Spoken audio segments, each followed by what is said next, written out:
What's up guys, welcome to today's video. Man, I picked the perfect time to get away. Came back to Florida. It's like in the 60s and 70s here. Sun just came out, so now it's probably like high 70s. It's beautiful. We've been working with the shop doors open. I'm gonna give you a quick kind of shop update on what's going on before we jump into the day. Turbo S is absolutely filthy from that road trip. So the homie Jeff is gonna come over, give her a nice detail today, get her looking all shiny. Stoked I had the PPF because it probably saved me from some rock chips between all the highway and dragon slaying. Stoked on this car, had a ball. S13's in the shop because I need to get another battery for it and another MAF since I stole them for the green car. Evo's on the lift. Now that we know the engine's good, just kind of doing a bolt check on it. I am waiting to order some different pads. The Endless pads that I had gotten were more of like a street and light track pad, and I overheated the crap out of them with the slicks. And I don't want to take this car back to the track until I have better brakes, because that was the one thing that was kind of affecting me the last time I went. I could feel them starting to fade way quicker than I would want them to. Green car is just waiting for the SR to go back together. Heads at the machine shop getting a valve job and getting resurfaced. Samet let us in on a little trick that they do over in Japan, and we used a sanding stone that you'd use for like sharpening a knife to go over the block to just clean it up and get rid of any kind of excess material, high spots or low spots, without having to take the whole thing apart and bring it to the machine shop. I know I don't film in this area much, but since we've had a little bit of chill time for once, Marco has been reorganizing this whole section. The tire machine's gonna wind up going here. We're gonna do like a little Swiss Tracks corner, but all the parts that used to fill this entire bay are now pretty much all moved up there and organized, which I can show you guys probably at another date. We got a few more shelves to add up there, but it's finally coming along. You guys know I've been using GoPros for years now. I am extremely stoked though. My first time officially working with GoPro, they sent me out the new Hero 10 Black. And I'm gonna try it out for some video today. Pretty similar footprint to my 9. Most of its differences come from its powerful new GP2 engine that lets it do 5.3K 60 frames per second. Which, even though I upload in 1080, it can be convenient to film sometimes in a high resolution for screen grabs and stuff. Just 23 megapixel pictures, rugged and waterproof like the 9. What I'm excited about the most is to go try out Hypersmooth 4.0. It does automatically upload to the cloud as well, so that's convenient. I wanted to get some test footage drifting, and I thought rather than drifting a car that you guys already have seen drift around the compound, I'd ask Duarte if I could pilot his latest build.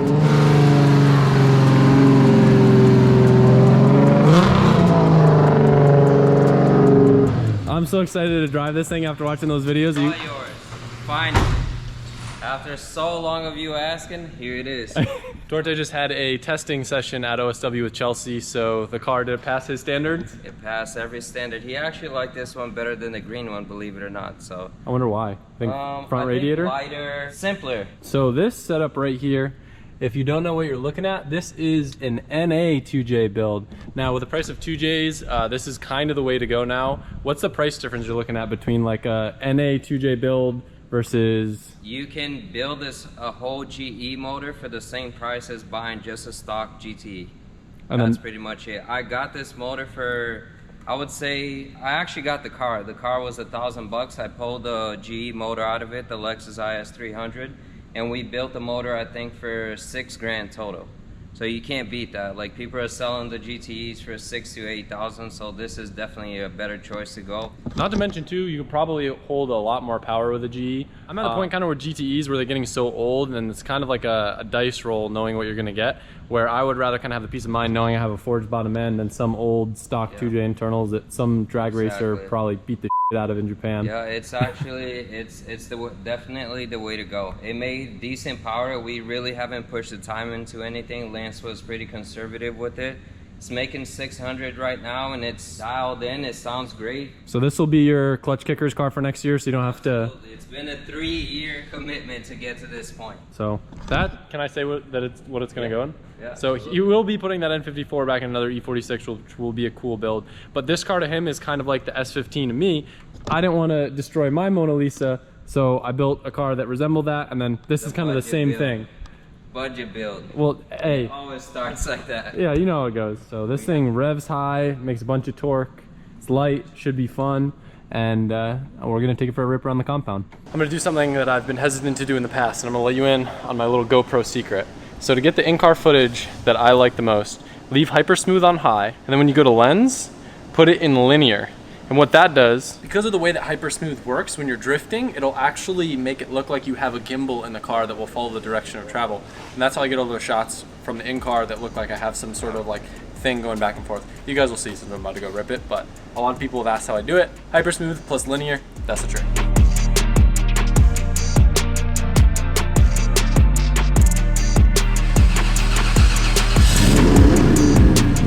This will actually be my first time drifting with the N54 trans. So this is the same 6-speed that I'm gonna have that PMC made me an adapter kit for my FSR. So I'm excited to see how this feels.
Car I've ever driven in my life. It feels like someone took the E36 and like made it slightly bigger and like a little bit more tame and just kind of like everything's slow motion. It's cool.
Another trick about the in-car footage, I always set the EV comp to like -1 or -1.5. And what that does is it kind of adjusts the entire scale of things down so you don't have like the GoPro trying to blow out the outside of the window shot to make the inside bright enough. So that way it kind of just tones everything down so your shot through the window is clear and like that exposure is good, and then in-car might just be a little dark.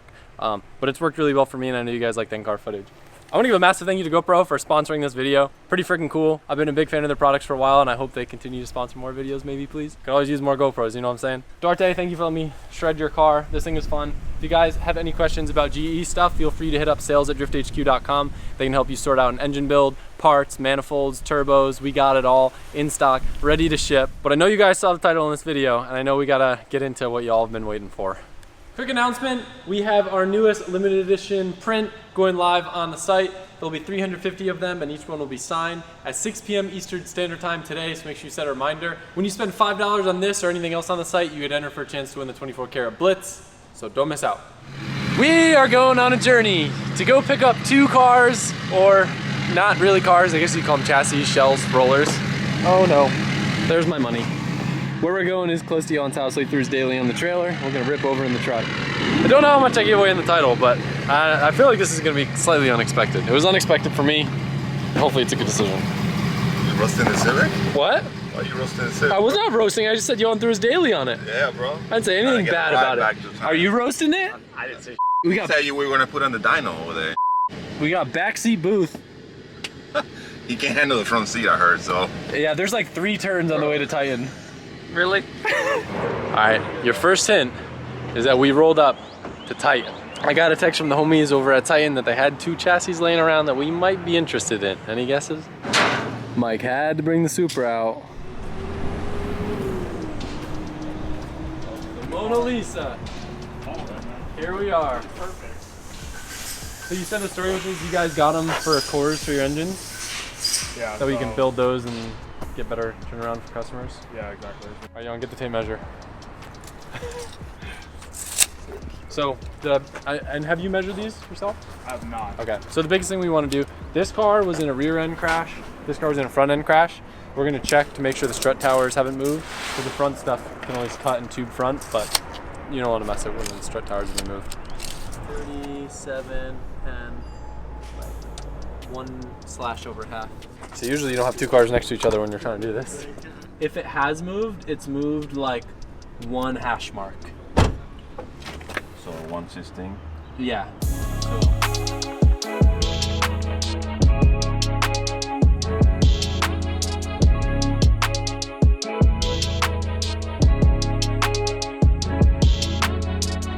So we knew the red car was running and driving, pulled off the trailer before they pulled parts off it. The white car, however, we were on the fence about because we didn't know how bad the damage was. Johan will kind of explain to you what he's found so far.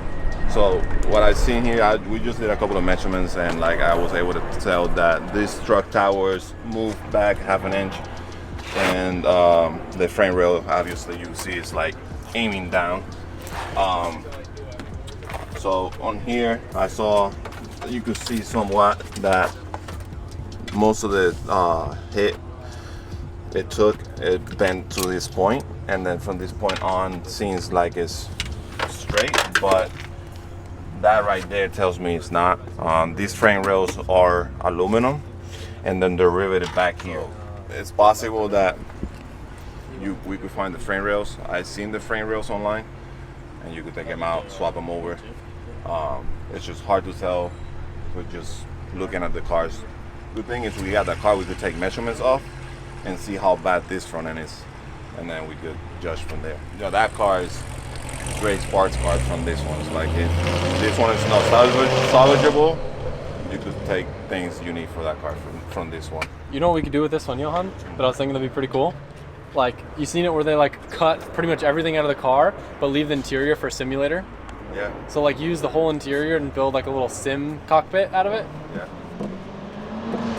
Just saying, 2 A90 Supras, multiple SRs laying around. Yeah. I mean, there's a lot of space in here. One thing Johan noticed, the hit was so bad that it even affected the door back there. It's a done deal, sir. Pleasure doing business with you. As always. We're taking away their junk. I can't, homie.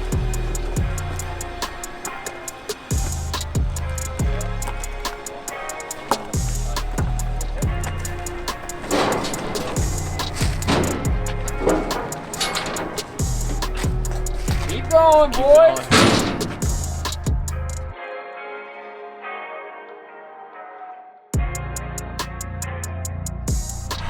Well, this one, Six large to discover. guys, I think the steering might be locked. It's not turning. Yep. See, I told you to make a great sim.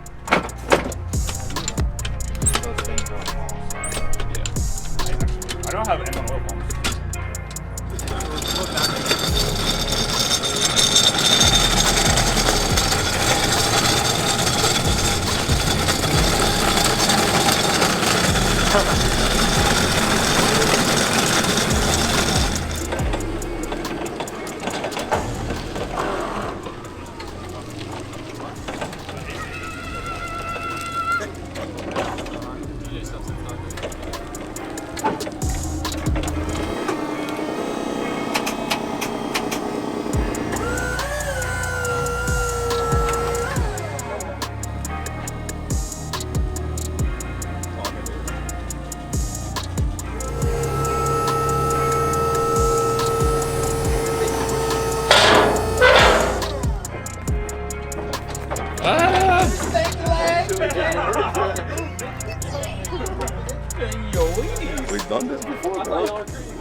Look at that lever.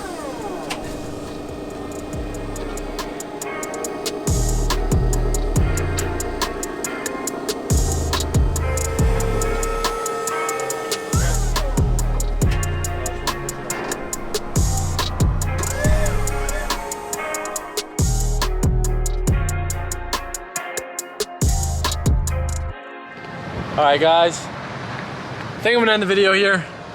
I know I haven't really said what the purpose for these things are, what engine, what I'm gonna do with them. I'm sure you guys might have some guesses. We gotta leave for Irwindale, so there isn't gonna be another video on the Supras after this, but I wanna see what you guys expect. Leave some comments down below and let me know if you're stoked to see some A90 content back on the channel. All right, later guys, bye.